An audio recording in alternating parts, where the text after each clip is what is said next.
What is up, Edison Duelists? This is Dionysus, aka Young Puds, coming at you guys on this beautiful snowy Sunday with some shameless hype beast Gigavise content for you guys. I am joined by none other than CJ, aka MagicalMullet, who just did something phenomenal and in fact terrific with this beautiful list that you see before us. So CJ, tell us what you did yesterday. Yeah, so I ended up going undefeated in Swiss at the SSG. Basically, we'll call it an 8K tournament because that's what like first prize is like $8,000 worth of product. Yeah, so went 7-0 during Swiss. Unfortunately, lost out in top 16 because the undefeated curse is real. But yeah, so I can't wait to go over the deck. I think, yeah, undefeated in Swiss, that is a very, very real accomplishment. I'm sorry to hear that you didn't convert it. If anything, I blame myself because I asked you for an interview before you had played out Top Cut. So, I'll accept full blame on that. But I do have the list pulled up here, and I do really, really like it. So let's just jump in and talk about some of your choices. So, jumping out in your monster count, I'm seeing you're playing the standard lineup with the Titanial, the Dandelion, the 2 Gigaplant, Lone Fire Blossom, Nettles, and then we are playing 2 Copy Plant. So what made you decide to play that second copy of Copy Plant? So I've been testing a lot of different ways with the deck, kind of like get the most conversion out of turn one, and then how to get the middle game. I was doing some numbers and some math with SSN, like how many targets you want to play, and just adding one extra one added a 10% chance of your SSN being live turn one. So if you open it, it gives you 10% more chance of it being like an automatic turn one play. And that's just with any level two or lower plant. And copy plant was like what I came to being the best one because also if you combo turn one and make power tool, your mid game you have access to Brionic a lot simpler. So your mid game is better as well. So that's why I ran the 2 copy plant and increased the odds of me resolving SSN, but also have a mid game copy plant or Mistworm plays easier.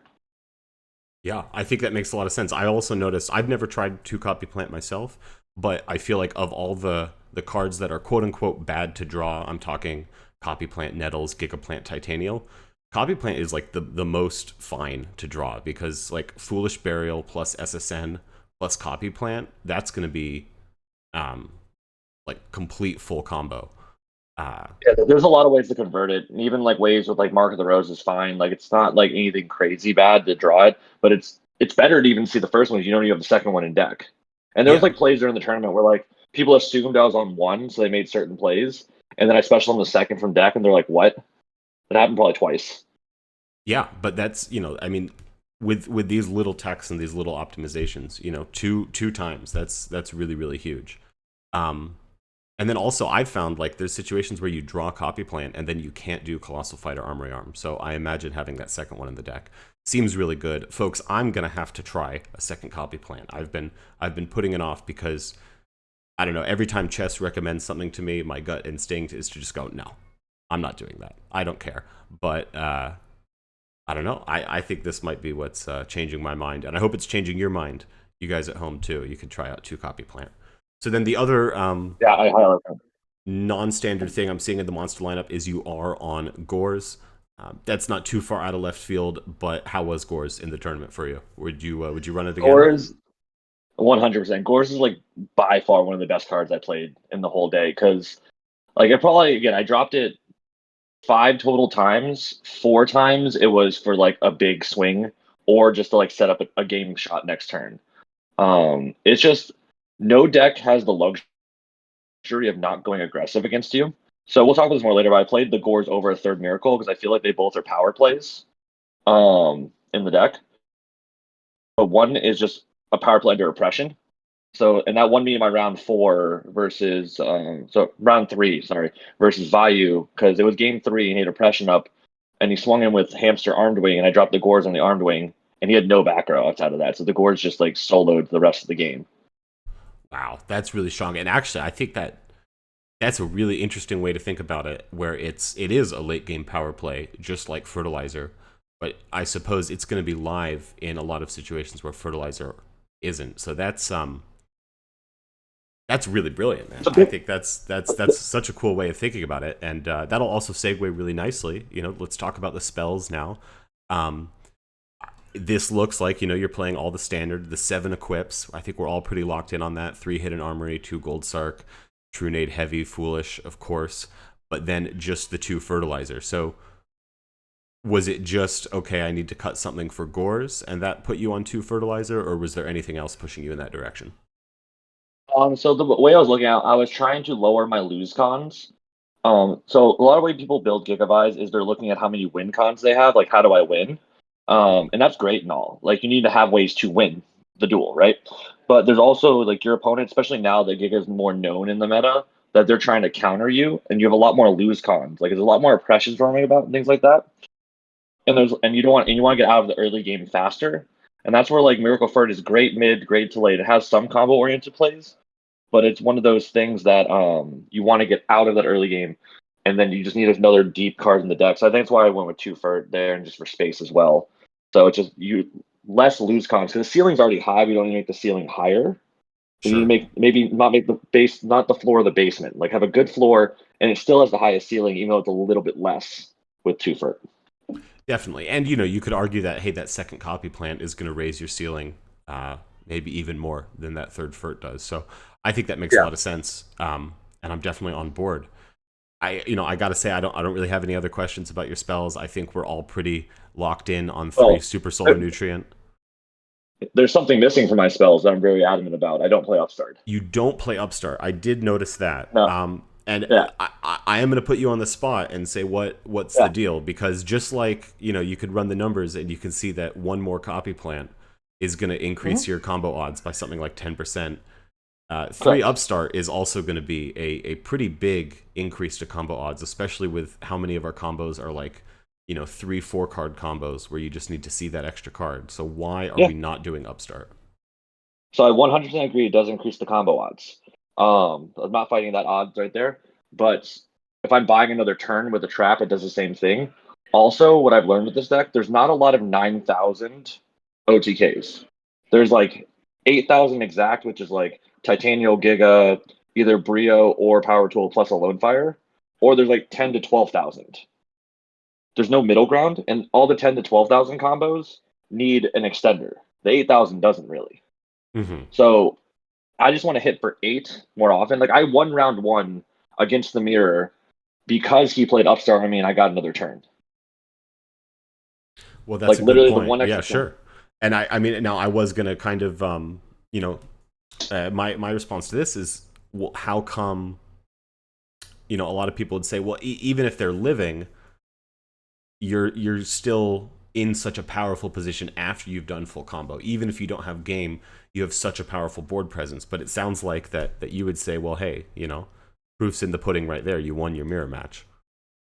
Yeah, it was 100% like the fact that I had 1,000 life points. Is he dealt me for a titanial hit, and then he did a giga titanial hit, and I had damage condenser and torrential tribute set, so I was able to get my lone fire, and I had no lone fire access yet, so I was able to get back to him and just OTK him back because I had 1,000 life points to give. If I had 1,000 life points less, I would have to use my damage condenser to try to survive versus combo next turn. So like there's a lot of 8,000 moves like titanial, and then Gigatite is exactly 8K. Mm-hmm. And that takes 2 turns sometimes. You're adding a whole extra turn and a whole extra summon risk by having the 1,000 life points. And I agree, like I said, there's some commanding points, but I think it's again, you need to kill people sometimes in this game. Like you need to actually get like the game shot. And giving them a turn gives them an opportunity to sack you. And you can create good boards. This deck can grind. So we'll talk about more when I go over the rounds, I guess, or if we go over it. Like I only hit full combo maybe 3 times total throughout the whole day. Everything else was a grind game. Yeah, I mean, I've noticed that just playing on ladder, like people are savvy now. You're not just getting, these blowouts that you used to get. Like just by nature, I'm playing Gigavise, my deck is better, I'm gonna win. Everyone's expecting it. Everyone has some type of game plan for it, and you do have to count on your grind game. And sometimes you would say that the essence of grind game is trap cards, and I think your trap lineup is also super interesting. I'm seeing 9 entire traps here, which is a few more than you normally see in Gigavise. First off, pretty simple question. I see you are on the PWWB instead of the Raigeki break. why did you decide to play that card? It just came up through testing. Like I was originally thinking because I came from frogs, like hero frog was my deck before. I saw like the change in the meta and Gigavise, and I was very big on Regeki Break and Hero Frog. Um, but the more I played with this deck, I learned like the power of not putting cards in their graveyard, but also the power of knowing what they're going to draw next turn.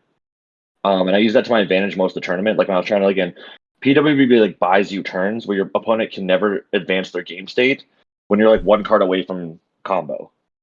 Yeah. So if you know what you're facing and you can and they can't advance their game state, it gives you a lot of opportunities to draw into that missing piece. Like it happened round 7 versus the Dark Gaia deck when we were both when I was the undefeated and he was the XO1. Mm-hmm. Simplified game state, let's just get to that point. It was super simple.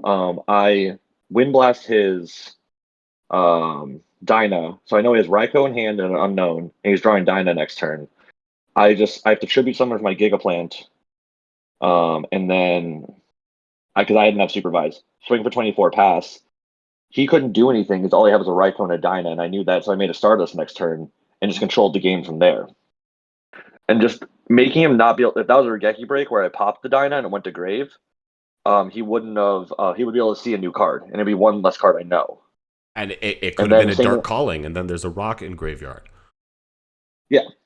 All So right, things like that is like that makes a lot of sense. example. And the kind of information is power. I see you are playing Dust Shoot, and that's I couldn't agree Yeah. more with that. Even if Dust Shoot isn't hitting any monsters, just being able to see all of your opponent's cards is insane in a deck like this, because so much of the skill check with playing Gigavise is making reads and playing into your opponent's cards properly, and Dust Shoot just simplifies that whole equation so much. So I'd agree 1,000% with Dust Shoot. Mirror Force, Solemn Judgment, Torrential. I think these cards do make a lot of sense. I will ask about Torrential because this is a card that not everyone runs. I'm not a big fan of it because I feel like you don't want Torrential in a situation where you have already comboed. Obviously, you're playing Torrential, but, so what would you say to that? I mean, if I already comboed, I'm probably gonna win that game anyways. So having Torrential behind it, like more secures that they have a crackback. Also, it's like I said, it won my mirror match. It's one more card that's good versus Titanial, and it's just really good with Lone Fire to like clear problematic monsters by calling priority its Lone Fire. So I just think like I see what you're saying, like, and I thought that way a lot when I first built this deck. And the more I played, it's like it's good versus Blackwings, it's good versus GBs. Um, if I have my full board, I'm fine. But if they have like a crackback, and they use so many resources to crack back, I can just torrential it, and then I can like make a pseudo comeback and with less to deal with. So it's just Sure. one of those things that like I get it, but it's you're thinking of like if you get your combo, and if you get your combo, you probably already won. And if you need to buy turns or clear problematic monsters, it's there. Or if you need to do some nifty plays with like Lone Fire, it's just so beneficial. And it's definitely one of the most powerful cards in the format. So I could totally respect it. I think you've made a good case. Just like the 2 copy plants, I might have to try out 2 Torrential myself.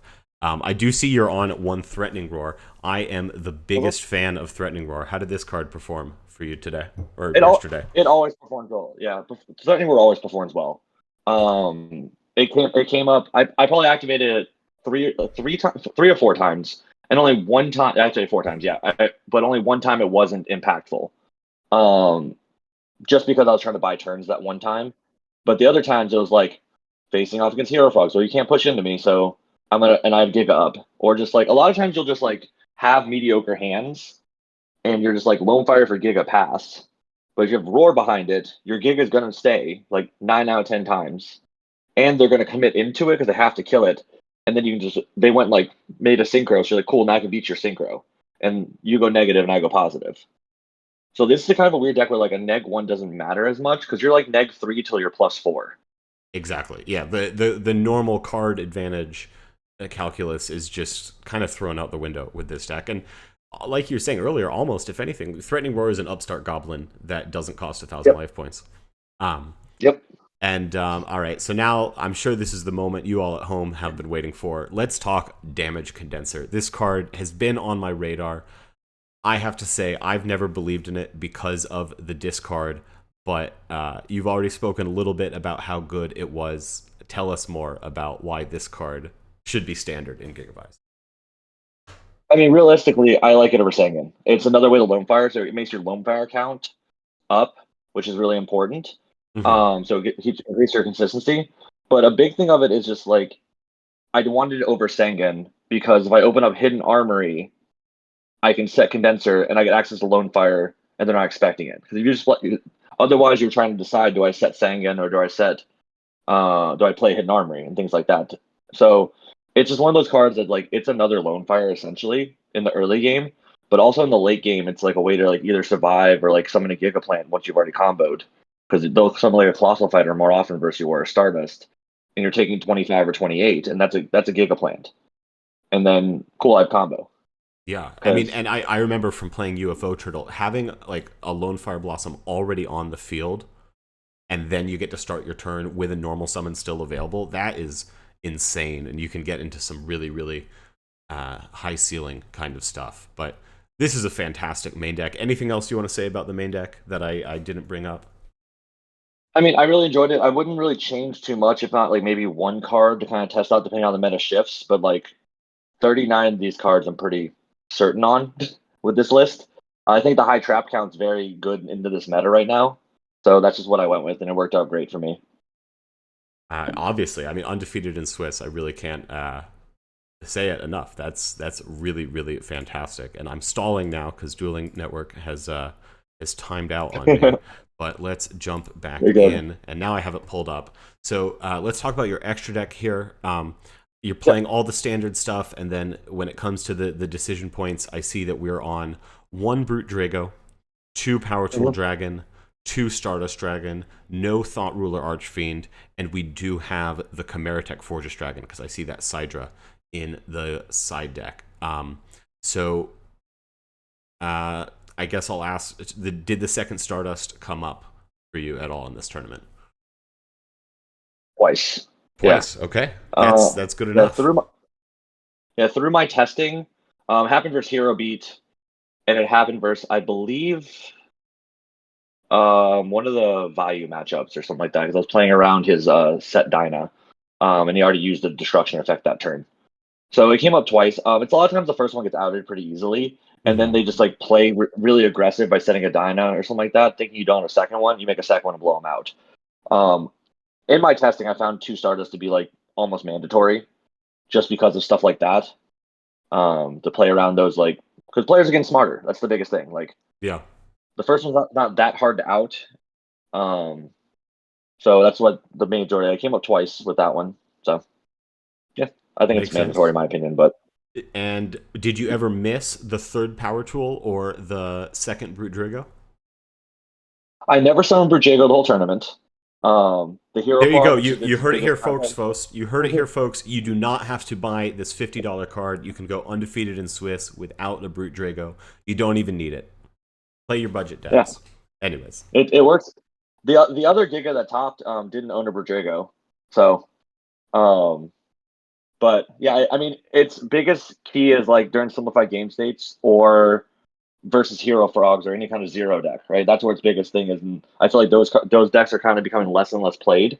mm-hmm. So one per jig is fine. Even with one, you can get away with stuff.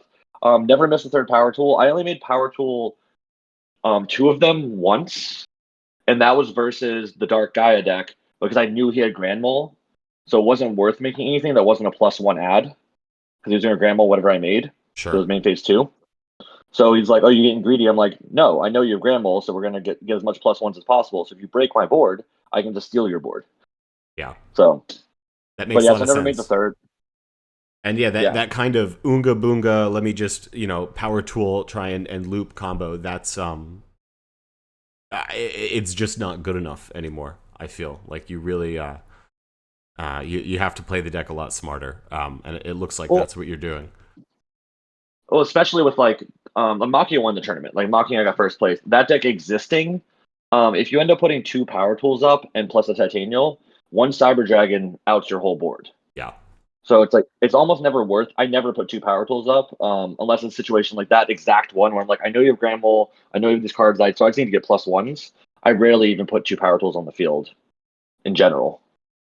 Yeah, I mean, I play the deck the same. Like the only time we're doing multiple power tools is if we're digging for the Mark of the Rose. I'm a believer in 3 power tool because there's a lot of situations I've run into against Blackwings or Light Sworns where you just need to find that Mark of the Rose to get that dig. But I totally see why you could negotiate cutting it, especially to make room for something like Chimeratech Fortress Dragon. So I think that brings us into your side deck pretty nicely. You do have a Cyber Dragon in there. How did that perform for you?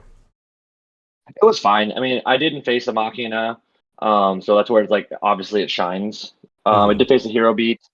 I like it versus Mirror as like just a free way to get rid of their power tool. And again, if someone who's really aggressive with their double power tools, you can get the whole game back in your favor, or it just converts into a start. It converts into a Black Rose to out their board. So like, I just think it's very good into the Mirror as well, and it's just big for GBs. It's just a standard good card. Yeah, yeah, I definitely agree. I mean, I used to play it. I main decked 2 Cyber Dragon with like alongside a Plague Spreader Zombie to like just go directly into Power Tool Dragon. So I Yeah, think yeah, it's a really cool card, and I'm glad to see it cycling back in. Well, yeah. so I watched your video, so that helped out a lot there. Like I was watching like your progression of the deck, and I was like paying attention to what you were doing. And there's certain little micro ideas that I kind of kept with it based on what you were saying that made sense. And Cyberdragon was one that stuck with me. yeah, it's a really cool card. Well, for the rest of the side deck, would you mind if I just asked about your siding patterns for different matchups so we could kind of get a see Yeah, how you used it? yeah. So, um, Go for it. all right, let's start off. I feel like Vayu is like the most played deck. So, how are you siding for Vayu? A lot of times with Vayu, if I'm going first or second, it just depends on what I want to put in. Like typically, if I'm going second, we'll see the two breakers come in. We'll put in the MST, the bottomless, and the deep prisons. That's typically what goes in. And a lot of times with Vayu, you'll take out like if you're going second, of course, you'll take out like the solemn, the dust shoot, the damage condenser. I've also found the easiest way to side with this deck is to like not nerf an engine, but like slow it down a little bit where Mm-hmm. I'll take out like one hidden armory, one gold sark, the copy plant, SSN, and that just gets me like a little bit of ways to like take out like 4 cards right there, and Okay. then damage condenser is the 5th engine I take out. So like I literally have all the pieces together still, but it's not the ones I want to draw in multiples kind of thing. And then you're putting in cards that buy you turns, so you're putting in real traps and monsters that +1.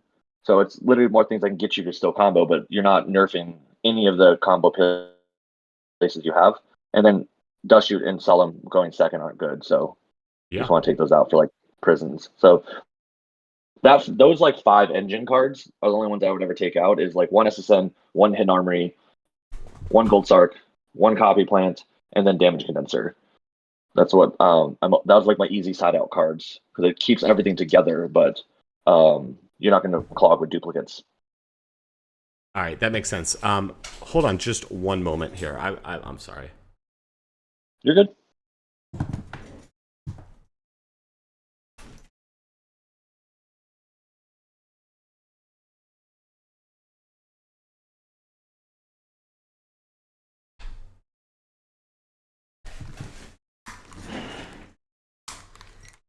Sorry about that.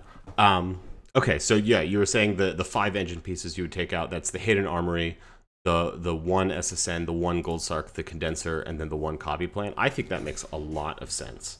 Um, so what about for other matchups? How about the other bird matchup? What do you side for Blackwings? Again, it's more so dependent. Going second, I put in the 2D prisons. I like them going second versus Black Wings. I go down to 1 if I'm going first. Mm-hmm. Then the two bottomless. My body is a shield.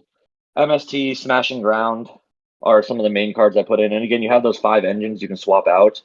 And then depending what I need, I usually take out the Wind Blast versus Black Wing. I think that's the weakest matchup Wind Blast is used against.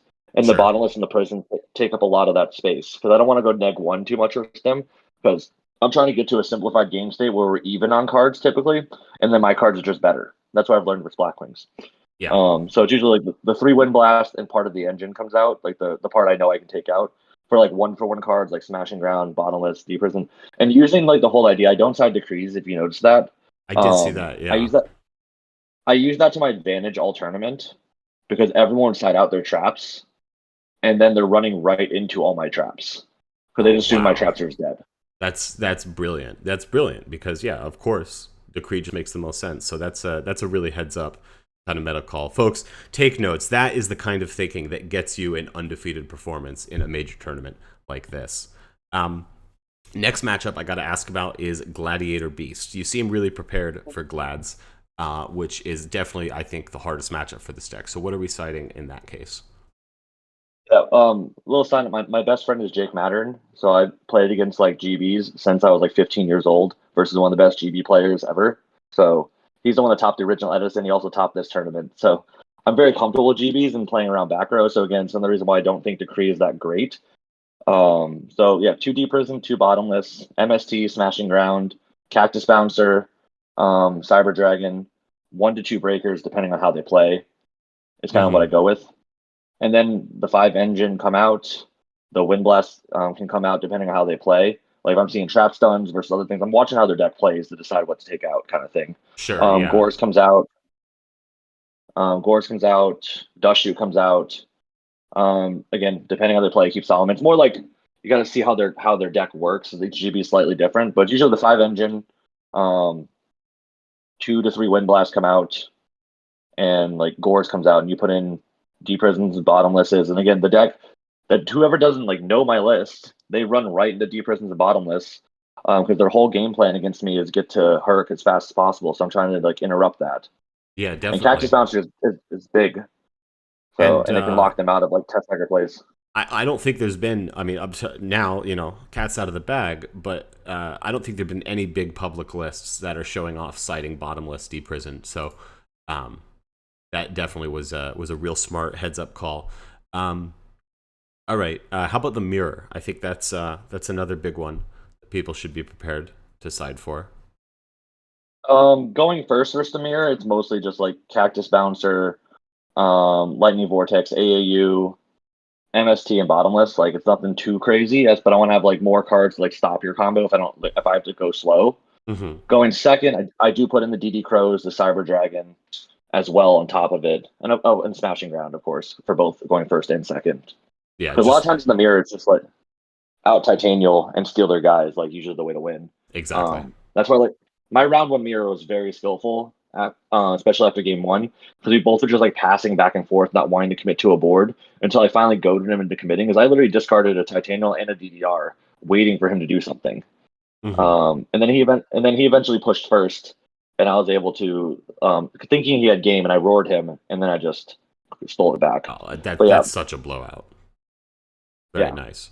so And then stuff like that. how about Forgs? How are we citing for Forgs? I think Forks is like the easiest matchup for this deck. I'm not gonna lie to I you, couldn't but agree. It's almost a free win once you know what you're doing. yeah, yeah. I think honestly, I think this deck is so positioned well because the Forks is deemed as the best deck, and this deck just like auto wins versus almost any frog deck. It's mostly just the 2 DD Crows, and depending how they play, like Lightning Vortex, and that's about it. And you take out like Heavy Storm because you know they're not playing real back row. You keep the True Nade because it's a combo piece, Mm-hmm. Of and then course. and then a lot of it's just like if you're going second, you take out the Solemn and the Dust Shoot. If you're going first, and this is like Force is also a matchup where Gores is super effective. Like that card can like is amazing versus the forward deck because they can't Colossal Armor OTK you unless you're an idiot. Like Yeah. you have Titanial up, they're never going to Colossal Armor OTK you, so they have to overcommit into a board to try to kill you, and then they can't kill through Gores if they do that. And So it's like if you get them on the crackback, like after they've spent all their resources, it's yeah. so easy to win versus that deck. Yeah, so I don't side very much for it because it's such a good matchup for me. But the Crows are very beneficial to make sure they can't get their avarices going. Yep. Um, or if they have a good hand and stuff like that, and they get rid of Titanium earlier, I can stop the Colossal Armory. But it's very rare that happens. But like even cards like Wind Blast, this is another reason why Wind Blast is so much better in my opinion than Regeki Break right now. When they start their combo, they can like normal summon sub and tribute off for cost. You chain Wind Blast to the sub, now they can't keep going. Yeah. But if you Regeki Break it, they can salvage it back. Oh, that's a good point. Yeah, definitely. Um, So. okay, I think that makes a lot of sense. I guess I'll ask about what's your game plan for fairies because that's another kind of scary deck. Again, this is where Deep Prison and Bottomless like are really good, especially versus like the Christia and things like that. Hmm. But Smashing Ground, another 1-for-1 card. Breaker, if they're playing a lot of backwards. Again, making the read on how they're playing is a lot of it. But the Prisons especially are probably the most clutch card, and the Smashing Ground. Because it's just like a free out to like whatever I'm dealing with. If they have a recruiter, Smashing Grounded. If they attack into me or something. And Deep Prison also works after they've stuck a Christia. And then Bottomless just can like preemptively stop those things when they try to push. Because you're just playing passive a lot of the time all the way until you're about to kill them with like a True Nade play or something like that, or a Brio play, because they're not going to kill you without Christia. So as Yeah. long as you don't let them do the crash play, like where they hit you a bunch, you're like, okay, cool, prison, wind blast, roars, just play defensive for a while, and then eventually just OTK them. It's like the same thing versus like Machina. Just need to like sit back for a while and then Hmm. just like one shot them. Yeah, definitely. Um, well, it sounds like you're really practiced and you definitely really, really know what you're doing with the deck. So do you want to just take us through your matchups throughout the day, and then I'll let you get out of here? No problem for that one. Round one, I faced Mirror Match.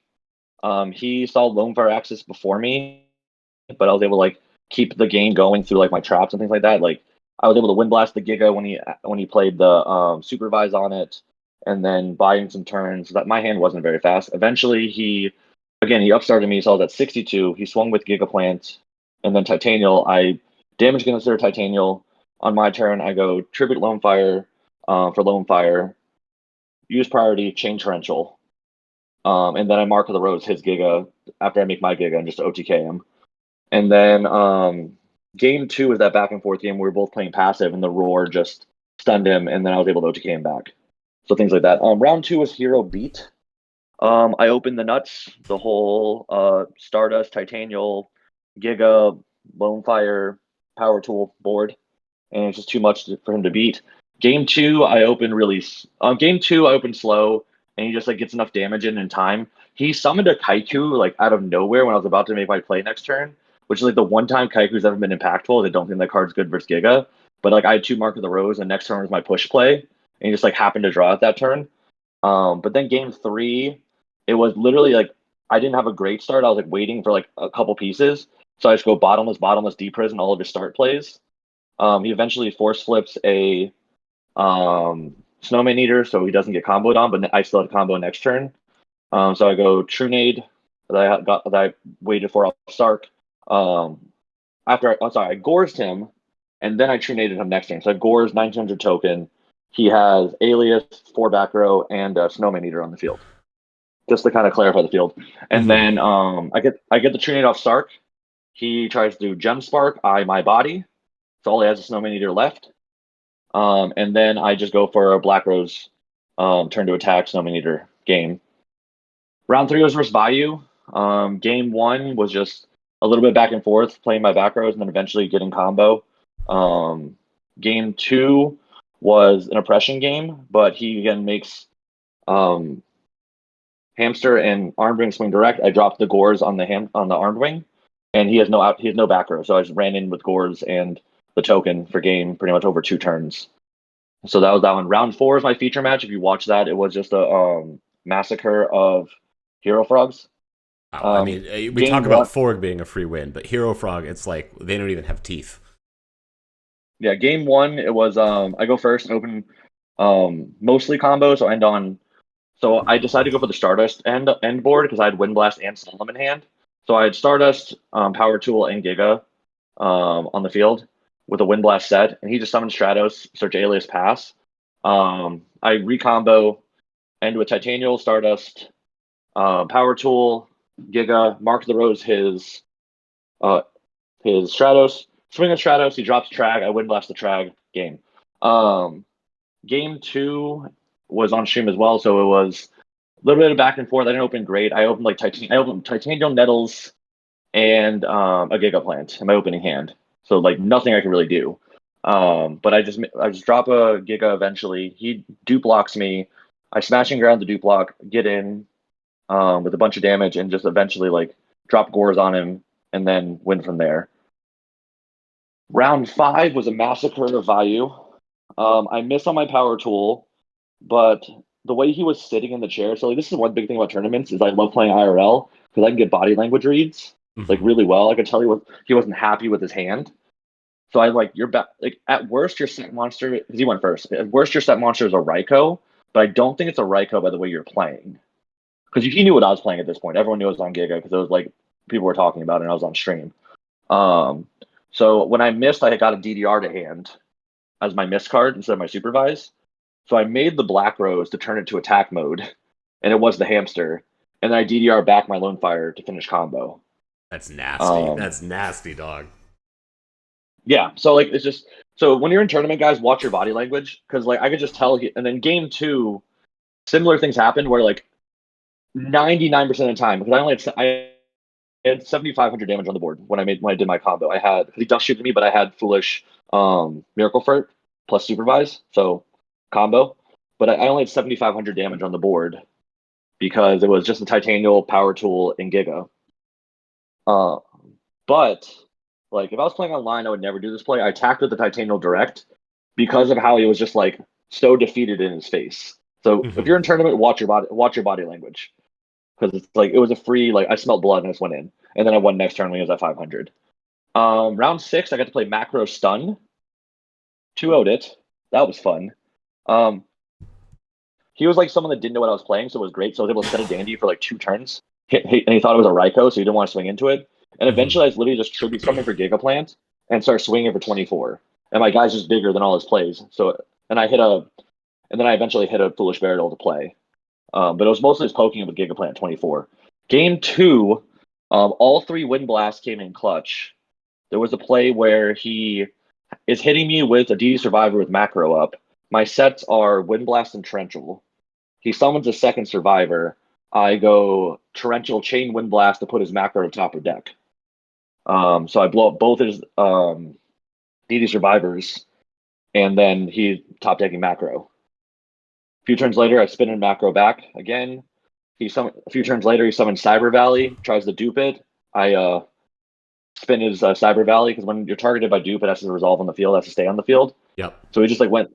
So he just kept drawing like cards he didn't want to draw, so he couldn't advance his game state.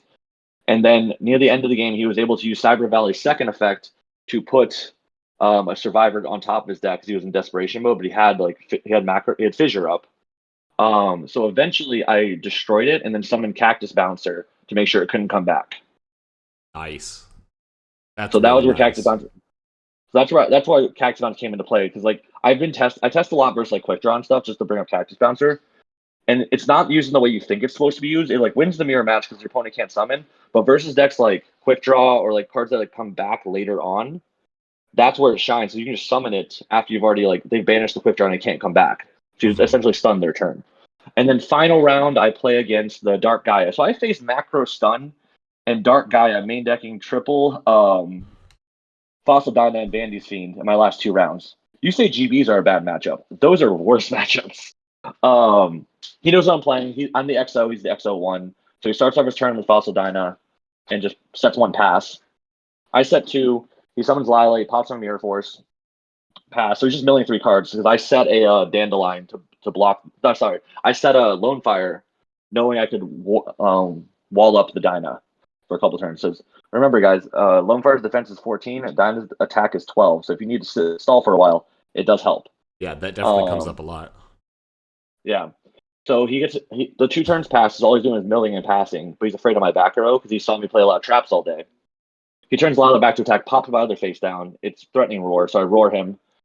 We pass again, so it's my turn to go off because he has one back row. I make the heads up play for the read of the back row, so I mark the rows his Lila the turn it can turn. I turn Lila to attack. Lila attack over his Dyna, pop his last back row. That's when he called a Haunted Sangan for Grand Mole, and then I make my full combo with the double power tool and stuff, and I have just too much advantage, and I win. So playing out of a turn one Dyna. Then game two, it was just him having Dynas and Bandy's Fiends, and I get too low on life because I have to attack with like a Dandelion over his Lila, or I'm gonna start losing my back row. Hmm. And then he plays really well and plays really slow into my back row, so he doesn't like run into it too much. So that worked out great. He played great. And then game three, was the Wind Blast his Dyna when I know he has Raikou and a blank in hand or unknown in hand, and then I make a Stardust. So I played around that stuff. That end of it's on stream as well. So that was my Swiss 7-0, and then in top 16 I play against Vayu. Game 1, I go first. I don't have combo, but I dust shoot him. So I see his whole hand. I know he's got like Mirror Force. I know he's got. So sorry, he attacks me with Greffer, and then I dust shoot him, drop Gores. That's important to know. So I have Gores and a 700 token. I see his hand. I send back one of his pieces, but I know he has MST and I know he has Mirror Force. I have double Gigaplant in him. My hand is not good. Mm-hmm. So what I have to so I need Gores to stick. So I can't really attack because he has Mirror Force, and I need Mirror Force to stick. So I set multiples, including a Mark of the Rose and an SSN, because I didn't have combo yet, and I double Gigaplant in hand, making his MST worse, because I knew he had MST. His 7th card is Heavy Storm. Oh, that's brutal. Yeah. So, like, I still think I made the right play there, because I made a 32% chance on his blind MST when I didn't and I needed these cards to stick, so that happened. So I lose game 1. He is able to keep going. Then game 2 happens. I dust shoot him again, because I'm really good and draw dust shoot. But and I see his hand, so I send back the Greffer. His hand is Brain Control, Allure, 2 Royal Oppressions, and a Sirocco. What's left over? He allures, draw 2, banishes Sirocco, sets 2 spell and traps, passes to me. So I'm assuming they're both the Oppressions, or like Oppression plus Deprison, like something like realistic, right? Mm-hmm. So I have MST and Wind Blast in hand with Foolish Burial SSN. So I'm like, okay, if those are both Oppressions, I need to wait a turn. So I'm going to set both and pass. Realistic move right there, in case he did set both the Oppressions. Because I'm here, I know he doesn't have much right now. He top decks either Greffer or Vayu. I'm not sure which one he top decks. He top decks Greffer or Vayu. Normal Sun's Greffer, discards the Vayu, drops the Sirocco, banishes both for Armed Wing, attack for 4,000. So off his Allure, he drew either Greffer or Vayu. He flips Return. So he draws Return on top of it. Oh, so I have to use my Wind. Yeah. So I have to use my Wind Blast on one of the Siroccos to not die.